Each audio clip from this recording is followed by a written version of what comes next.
So now we know the real reason why Anthony Joshua turned down the apparent $50 million offer to face Deontay Wilder.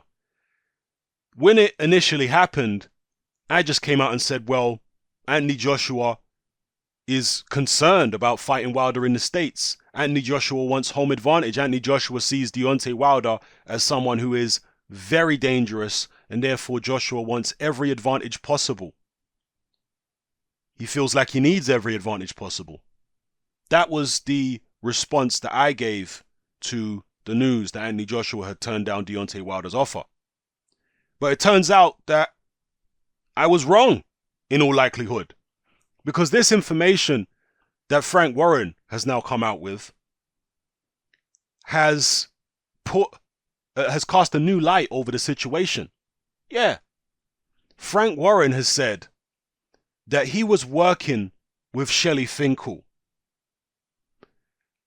And the reason that he was working with Shelly Finkel to supposedly put together the Wilder Joshua deal was because BT Sport were interested in putting the Joshua Wilder fight on pay-per-view in the UK. BT Sport.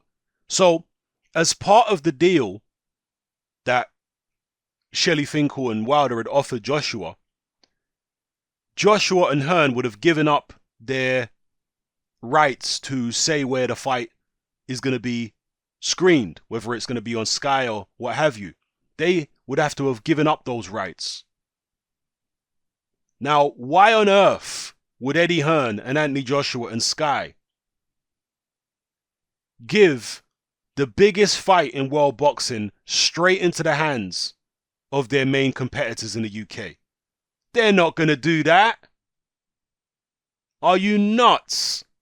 After all Anthony Joshua has built, after all Sky and Eddie Hearn have built with Anthony Joshua, you think they're going to hand the biggest fight in world boxing over to their main rival? You must be nuts. Now, there's a saying, and the saying is, it goes something like this: if you let a liar keep talking, he will eventually expose himself.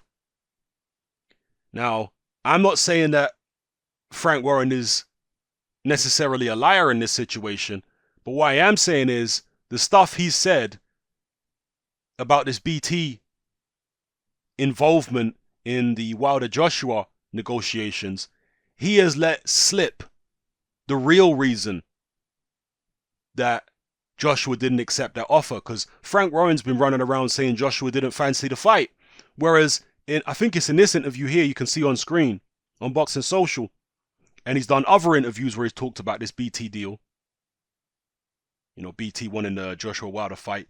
He has said that if he was in Eddie Hearn's position, he wouldn't have accepted that deal to have the fight on a rival network in the UK. He wouldn't have accepted it. And he told Shelly Finkel that Eddie Hearn probably won't accept it because they'll want the fight on Sky, not on BT. And after knowing that, he's running to the press, he's running to the public and saying Joshua's scared, Joshua don't want the fight. Joshua and Hearn don't want the fight. That's why the fight didn't happen. When he knows full well that part of that Finkel-Wilder deal was to potentially have the fight on BT Sport pay-per-view. No wonder Finkel was so cagey about letting Eddie Hearn know the full details of their deal. No wonder he was so cagey. No wonder he wanted them to sign first before he allowed them to see any of the terms and all that kind of stuff. Man was trying to put it on the rival network of Eddie Hearn and Sky and Joshua in the UK. Joke business. So that's why it was a business decision for Joshua and the Hearns, etc., to turn down the offer because they couldn't have it on a rival network. Now, in fact, let me not say they couldn't have it on a rival network, because exceptions can be made. Yeah? Joshua is in an exclusive deal with Sky. Yes, he is. But that doesn't mean that Sky can't do an exemption. They could. if they wanted to say, okay, pay us a certain fee and we'll release Anthony Joshua for this particular fight, or we'll allow Anthony Joshua for this particular fight to fight on a different network, yeah, we'll do that.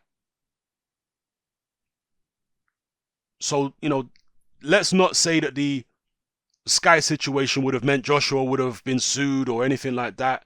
I mean, potentially he could have, but he would have had to have gotten permission from Sky to fight on BT. But certainly his promoter Eddie Hearn wouldn't have wanted that. Sky ideally wouldn't have wanted that because they want to capitalize to the maximum on the amount of money that they could generate from Wilder versus Joshua. So it's a business situation. I know as fans, we hate all the business stuff. These are all just greedy money men. That's how we perceive them as boxing fans. But the reality is, given this information, it's clear to see that Joshua turned that deal down, not because he didn't want the fight, but because he wasn't going to hand the fight over to Matchroom's biggest rival. I mean, isn't that clear? And again, let's be real, because Tyson Fury's been saying a lot of stuff which is not true. Let's be real about this negotiation. Tyson Fury's been saying that all the terms were agreed and all this kind of business for this fight very quickly. I mean, even Warren's been saying it's been smooth and quick. Fair enough. But Fury's been saying it took a few days or a week or something. Whereas Shelley Finkel said they've been negotiating with Team Fury since June. So it's been a few months. And Frank Warren keeps on saying the fight is done, but he hasn't announced the date and a venue. And Deontay Wilder and his team were saying, well, they didn't sign for Joshua because there was no date and venue, but they've agreed to fight Fury with no date and venue. I'm not saying they've signed. I don't know if any contracts have been signed yet or not, but they've agreed to the fight. Anyway, let me know how you feel about this in the comments, people. It's that man, I'm out.